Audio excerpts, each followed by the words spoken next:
Okey, sambungan hadis yang ke-27. Saya ulang. Daripada Abu Hurairah radhiyallahu anhu, dia berkata, aku mendengar Rasulullah sallallahu alaihi wasallam berkata, al-fitrah khamsun. Fitrah itu ada 5.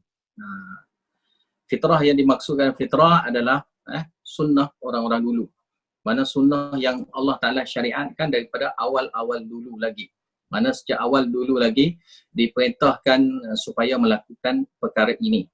Yang pertama adalah khitan, iaitu memotong kulit kemaluan, lelaki dan juga perempuan. Wal istihdad, dan juga mencukur bulu kemaluan. Kubul dan juga dubur.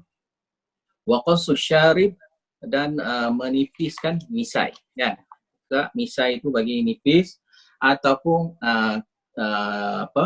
rapikan misai supaya tidak masuk ke dalam mulut.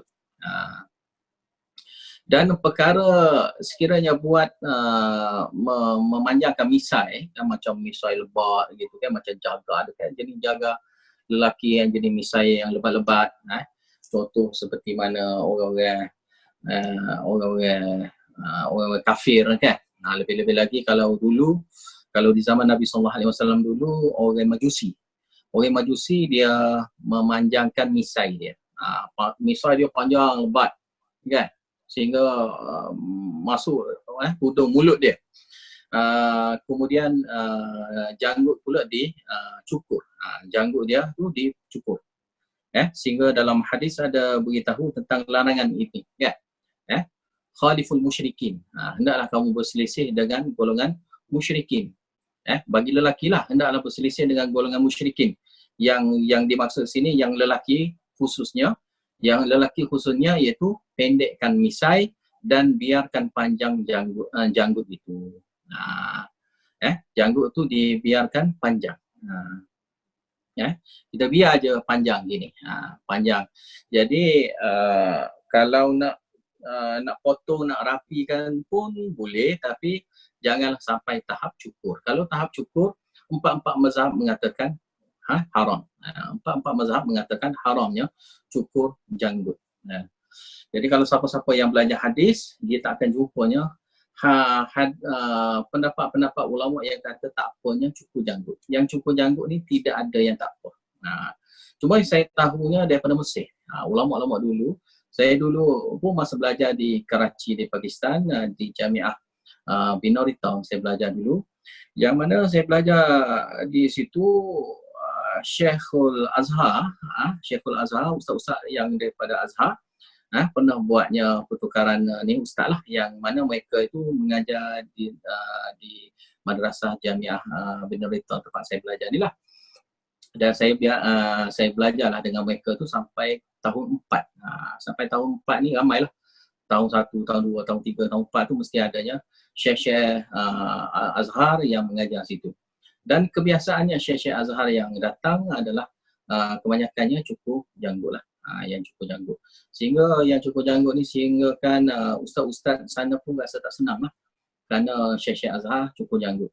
Tetapi bila dia sampai di Pakistan, yang saya rasa takjub jugalah dengan keadaannya syekh-syekh Azhar ni, bila dia sampai di Pakistan, mereka ni simpan janggut panjang. Tetapi bila dia pulang ke Mesir balik, dia cukur. Ketika tu, masa zaman tu, dikatakanlah, saya pun tak tahu, saya tidak arif sangat pasal Mesir, tapi diberitahulah pada saya, yang saya fahamnya, masa tu dia takutnya Ikhwanul Muslimin, yang mana Ikhwanul Muslimin ada janggut-janggut. Jadi kalau cukur barulah tak jadi nampak macam Ikhwanul Muslimin. Jadi sebab tu jadi keras sikit syadidnya di Mesir, sehingga mereka itu kena cukur janggut. Jadi kalau berpegang dengan yang fatwa itu tak sesuai lah, maka kita kena berpegang dengan fatwa yang selepas itu.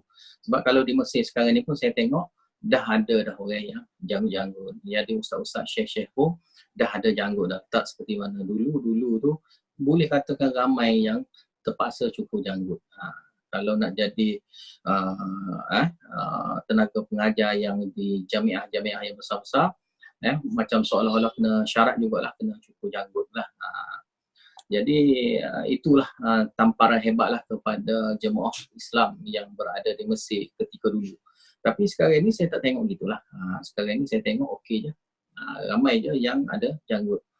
Jadi zaman fitnah, zaman musibah itu kira-kira dah habis dah. Maka zaman sekarang ni pun orang kafir pun sendiri pun dah ada janggut apa semua sekali, maka tak pelik dah sekiranya sesiapa yang ada janggut.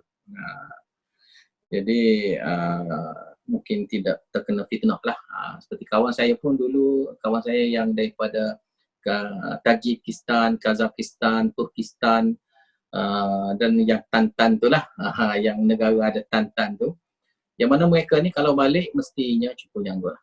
Dia balik, dia duduk di Pakistan, dia akan ada janggut, tetapi kalau duduk nak balik, dia terus dia cukur. Dia kata sebab kalau tak cukur bahaya dia, mungkin kerajaan akan tangkap dia apa semua sekali, dibuat tuduhan-tuduhan fitnah lah kepada dia.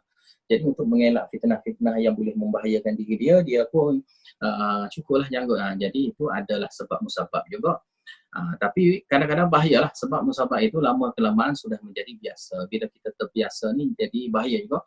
Last-last jadi tak suka pula ada janggut.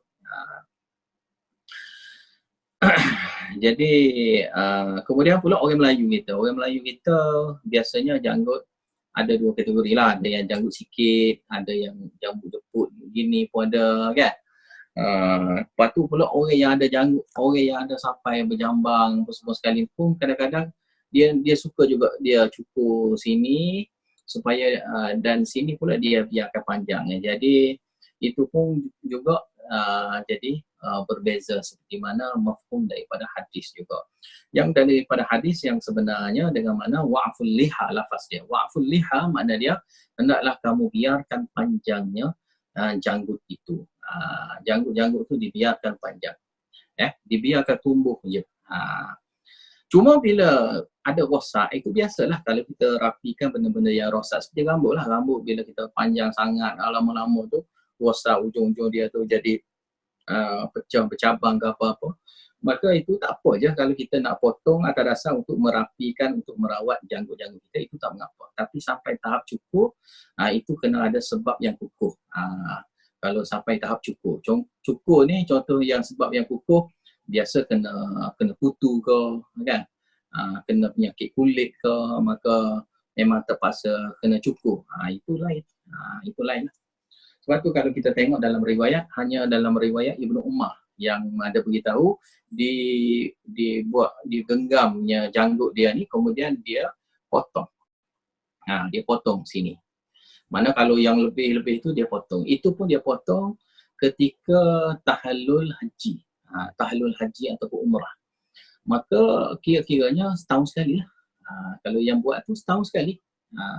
Tetapi ramai yang kadang-kadang di kalangan ulama ni, kadang-kadang saya tengok dia pun jadi silap faham tentang hadis, sehingga dia mengatakan hadis tu seolah-olah buat tiap-tiap hari, buat tiap-tiap bulan, buat selalulah, maknanya hari-hari lah, gitu. Itu muskil. Kalau kita faham gitu hadis, itu muskil lah kalau kita nak ambil pada asar. Itu pun bukan Nabi, itu pun cerita asar, iaitu cerita yang sahih lah, yang mana Ibnu Umar potong janggut dia tahap ini, potong, bukannya cukur. Sebab tu riwayat cukur tidak ada pun sahabat-sahabat yang cukur janggut. Sahabat-sahabat yang cukur janggut ni tidak ada. Dan kadang-kadang melampau di kalangan orang Melayu kita pula yang tahap cukurnya janggut, orangnya mati. Itulah saya kadang-kadang sedih sebab benda tu kita dengar cerita. Orang yang mati tak ada pasal-pasal nak cukur janggut dia tu, melampau lah. Janggut yang panjang, tiba-tiba mati nak dicukurkan janggut tu. Rambut tak cukur pula, kening tak cukur pula, yang lain-lain tak cukur pula kan. Bulu-bulu kaki ke apa semua kali tak cukur pula. Jadi tiba-tiba yang janggut tu yang dicukurkan. Jadi kalau kata nak cukur tu, baik cukur habis lah kalau nak cukur semua. Kalau dah nak cukur janggut berasa rimah ada, cukurlah juga yang kening ke, bulu-bulu semua sekali bulu lah. Kan? Bulu dada ke, bulu mana ke keluar yang ada pada tubuh dah tak suka lah kan. Potong semua sekali kan. Potong semua sekali pakai ihram lah, senang. Ihram warna oranye. ihram orang-orang tu jadilah macam tocah tu pula. Jadi baiklah kita hati-hatilah. Sebab tu kalau yang tak suka janggut sampai yang tak suka janggut sehingga cukur tu seolah-olah hari-hari, itu bahaya lah. Sebab adanya fatwa-fatwa di kalangan ulama mazhab. Dan kalau kita mengaku orang yang bermazhab Syafi'i, kita mengikut di Malaysia ni bermazhab Syafi'i, maka kalau mengikut pendapat mazhab Syafi'i yang ramai yang mengatakan haramnya cukur janggut. Haram cukur janggut. Hukum gunting janggut itu ada perselisih. Itu tak ada mengapa. Tapi yang jadi masalah adalah yang cukur. Cukur berbeza dengan gunting. Kena ingat. Kita rapikan janggut, gunting janggut, dengan cukur tak sama. Cukur itu masalah. Sebab tu kalau ada orang yang ada janggut sikit-sikit ke, dia potong sampai rapat ke, okey lah. Okey lah. Kalau saya ingat dulu kawan saya dulu dia beritahu itu janggut cari makan. Boleh lah. Tak apalah janggut cari makan pun tak apalah. Tak apalah. Kan? Ada juga janggut. Kan? Ada juga janggut kita jumpa dengan Allah Ta'ala esok. Mana kita mati esok pun mati dengan ada juga janggut. Kan? Tapi kalau mati dalam keadaan tak adanya janggut, yang mana Nabi SAW suruhnya kita berselisih dengan golongan musyrikin, itu bahaya. Ini riwayat ini adalah riwayat daripada Bukhari dan juga Muslim.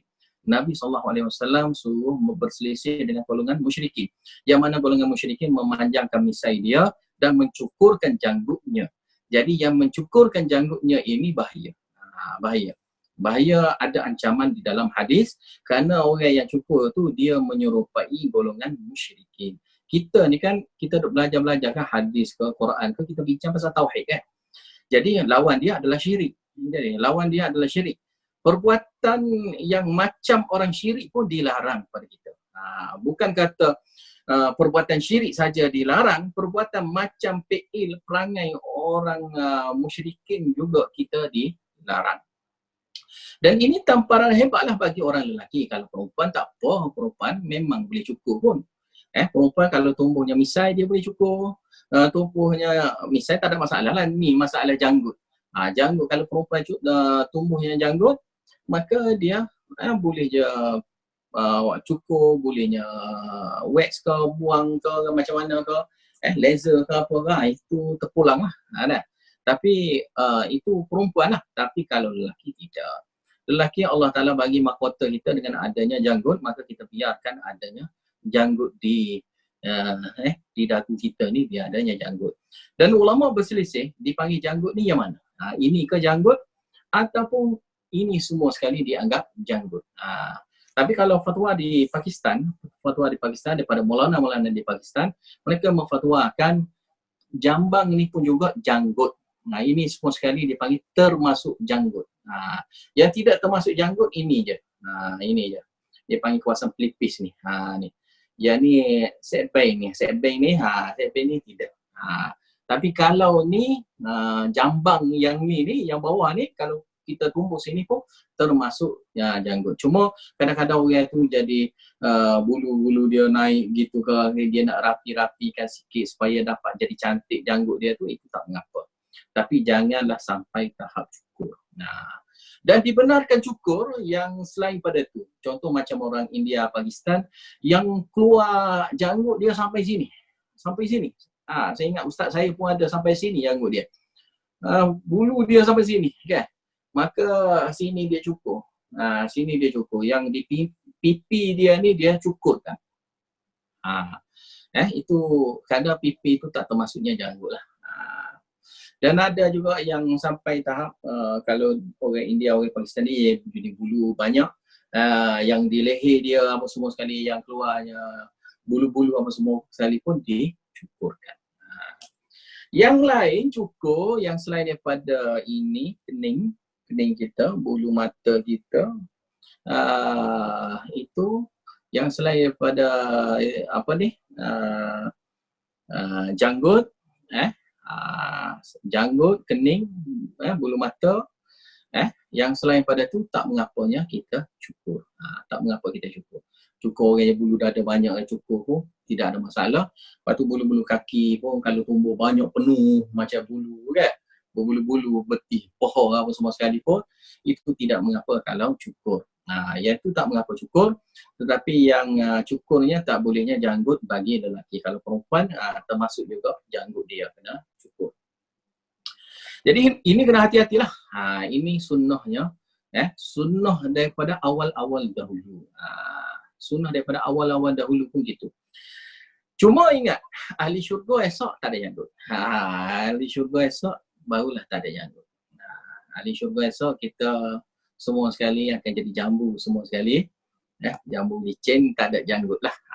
Itu di syurga saja, bukannya di dunia. Di dunia sebagai lambang. Sekarang ni pun orang pun boleh faham. Kalau kita ada janggut pun orang nampaklah kita ni orang yang Islam betul. Kita boleh faham gitu.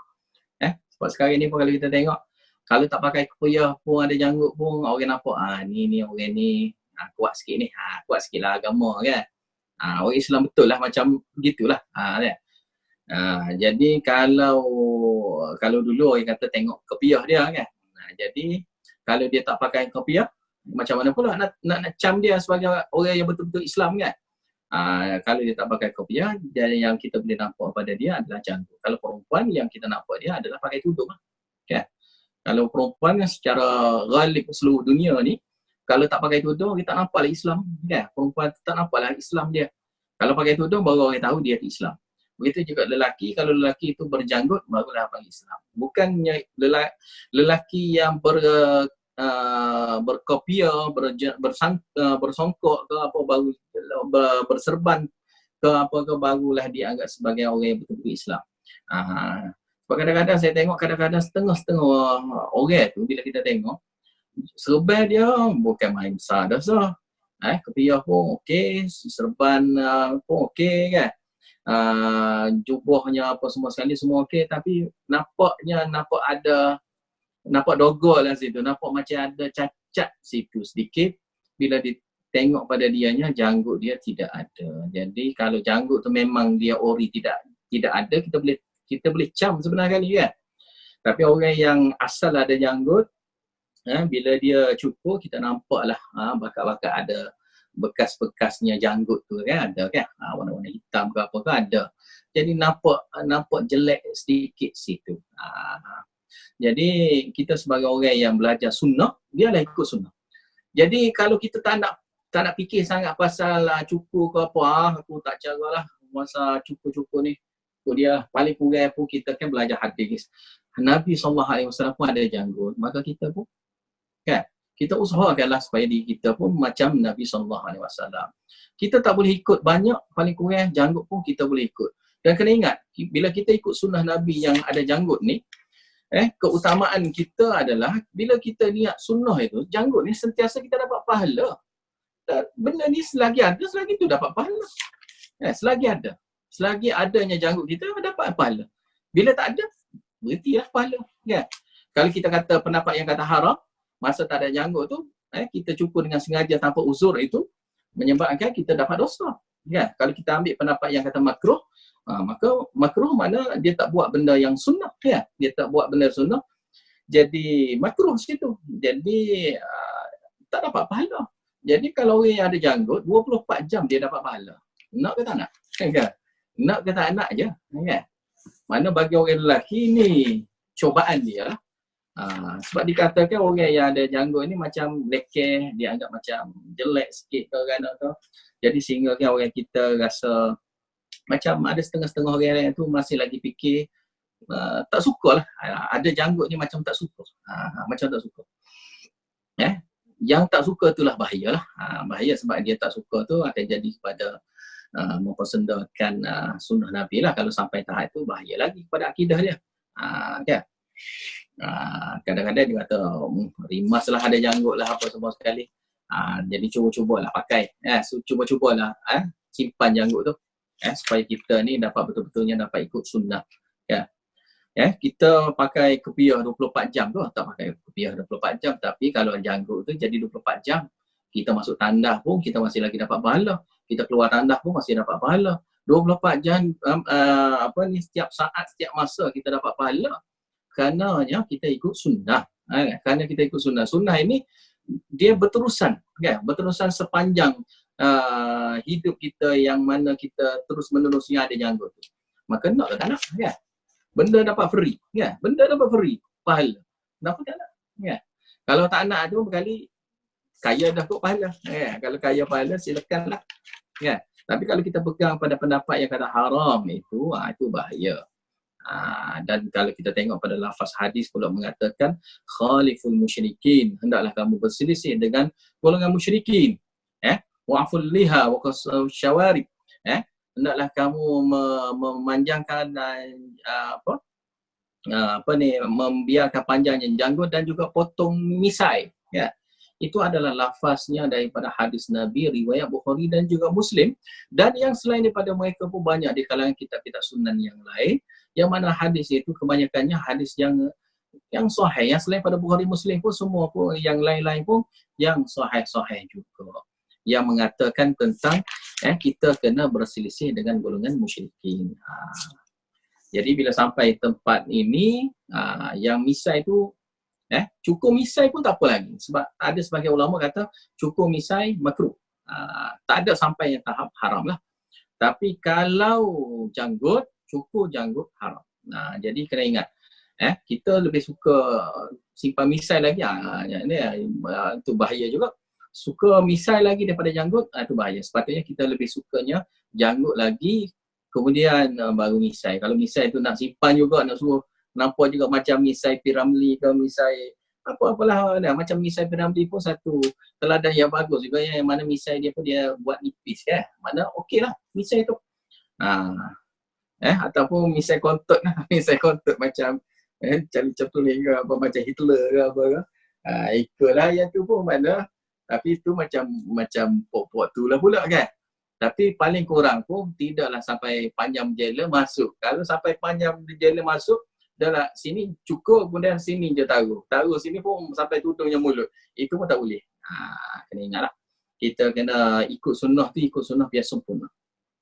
Saya ingat dulu masa belajar dulu, kawan saya yang sekelas dengan saya, dia pun beritahu sampai hadis bab potong kuku. Potong kuku, kan. Ini hadis inilah juga saya pun cakaplah ke dia, sebab dia ada simpannya kuku dia, jari ke ni, jari kelingking. Saya kata ni hadis ni potong lah. Dia kata aku amal dah yang ni. Amal semua lah. Dia kata kenapa nak amal sikit-sikit, amal semua, kan. Takkanlah kamu nak cukur bulu kemaluan tu potong separuh kot. Jadi kita potong semua lah, potong semua, kan. Begitu juga dengan kuku ke mana, kita potong semua, gitu. Kemudian sambung sini, takut tak habis pula ni sini. Wa taqlimul azfar. Ni sambungannya, itu kita kerat kuku. Potong kuku kita. Potong kuku, mana pastikan potong kuku semua sekali itu, kaki dan juga tangan. Yang ada lah, kalau tangan ada, kaki ada, maka kita potong kuku-kuku itu. Kemudiannya natful ibti.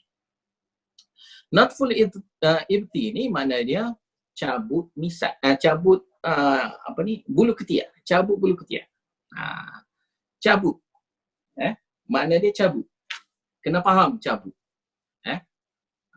Sebab saya ada beritahu kepada pelajar-pelajar saya itu, saya kata cabut dia pun banyak pula soal. Tak boleh cukur, kita orang cukur je. Bukan masalah kalau cukur tak menepati sunnah. Yang sunnah awalun dulu yang sampai sekarang ni adalah cabut. Kita nak ikut sunnah, kita kena ikut semua. Semua yang kata cabut, kita cabut. Jadi orang Melayu pula yang saya dapat tahu, perempuan pula dicabutnya bulu kemaluannya. Cabut bulu kemaluan itu tidak menepati sunnah. Yang menepati sunnah adalah cukurnya bulu kemaluan, bukannya cabut. Lepas tu saya tahu di kalangan orang-orang tabib, di kalangan doktor yang pandai tentang kedoktoran, dia ada beritahu benda tu membahayakan pula kalau kita main cabut di kawasan kemaluan tu. Bulu-bulu di kawasan kemaluan kita cabut, bukan dicukur. Kalau kita cabut tu mungkin boleh bahaya kepada saraf-saraf di kawasan kemaluan kita pula. Jadi itu membahayakan kita, kan. Jadi kita ikut sunnah, biar betul-betul ikut sunnah. Jangan kita tambah kurang ke tambah ke, jangan. Ya.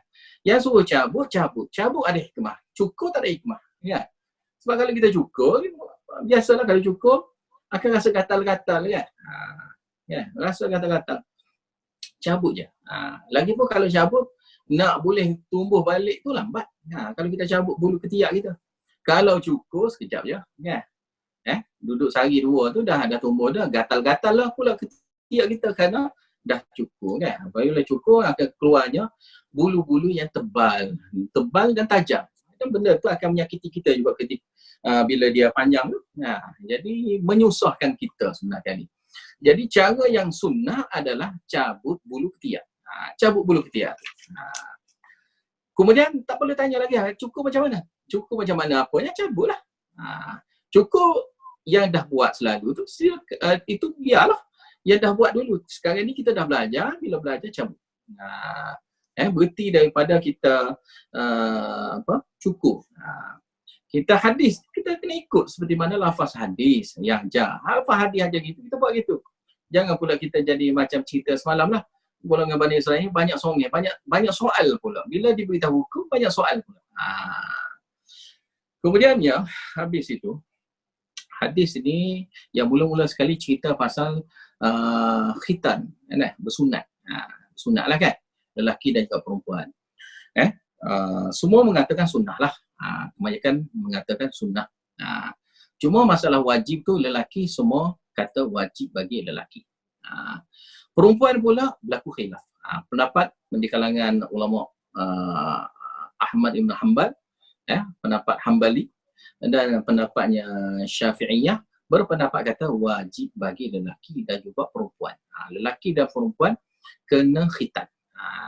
Cuma kena tahulah, khitan bagi lelaki adalah potong bulu, potong kulit kemaluan dia saja, jangan dipotong kemaluan dia.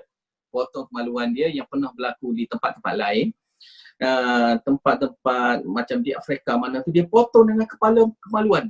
Maka itu haram. Kena ingat, jangan buat sampai tahap tu. Itu memberi, itu menyakiti dan buat naya kepada orang tu kalau buat gitu. Dan begitu juga di kalangan perempuan di kawasan Afrika. Ini dipanggil golongan wahsy lah. Golongan wahsy ni golongan yang orang yang tak ada tamadun lah. Dia ikut Islam tapi ikut cara dia sendiri. Itu bahaya.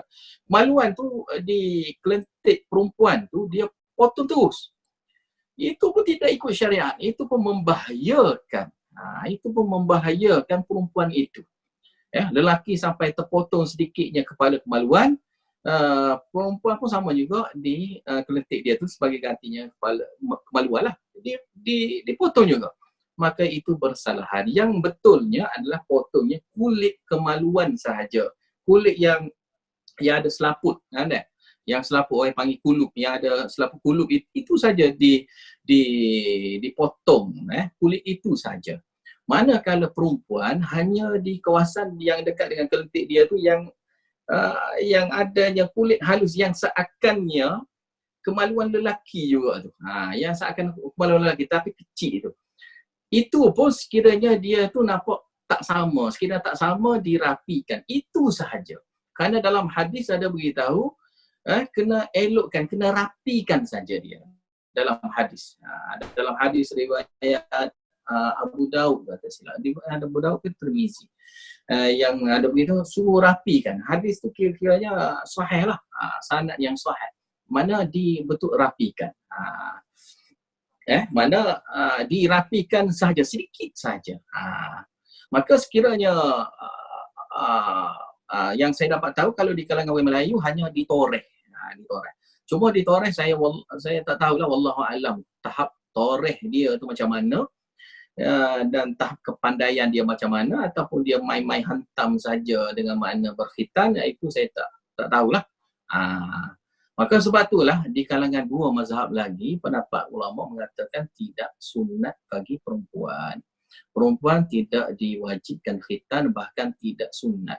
Cuma nak kata tidak sunat itu bahaya sedikit kerana ada lafaz hadis yang ada bentuk penganjuran kepada perempuan, yang mana sahabat-sahabiah pun ada juga riwayat sedikit. Cuma tidak banyak lah. Yang sahih itu tidak banyak sangat. Tidak seperti mana yang riwayat tentang khitan lelaki. Maka sebab tu jadi sebahagian ulama mengatakan tidak sunat bagi perempuan, yang lelaki saja. Yang lelaki saja wajib, yang perempuan tidak wajib lah. Kalau buat tu hukum dia sunat, gitu saja. Dia tidak tahap wajib. Ada kata sampai tidak boleh langsung pun ada untuk perempuan. Sebab tu benda ni berlakunya khilaf lah. Khilaf di kalangan ulama yang mengatakan perlu ke tidaknya dipotong yang untuk perempuan itu. Dan fatwa pun memang gitulah. Dalam fatwa di Malaysia pun memang kata gitu pun juga. Mana perempuan pun diwajibkan juga yang berkhitan. Cuma tahap berkhitan dia tu hanya merapikan saja, bukannya sampai tahap potong-potong, sampai dia potong kepada isi-isi pula, bukan kulit dah, dia akan potong kepada isi-isi kemaluan perempuan itu, maka itu akan jadi kepada mudarat kepada perempuan itu. Maka sekiranya benda-benda gini ni akan jadi masalah besar kepada masyarakat, maka sebab tu di kalangan ulama-ulama lain memberitahu tidak diwajibkan kepada perempuan.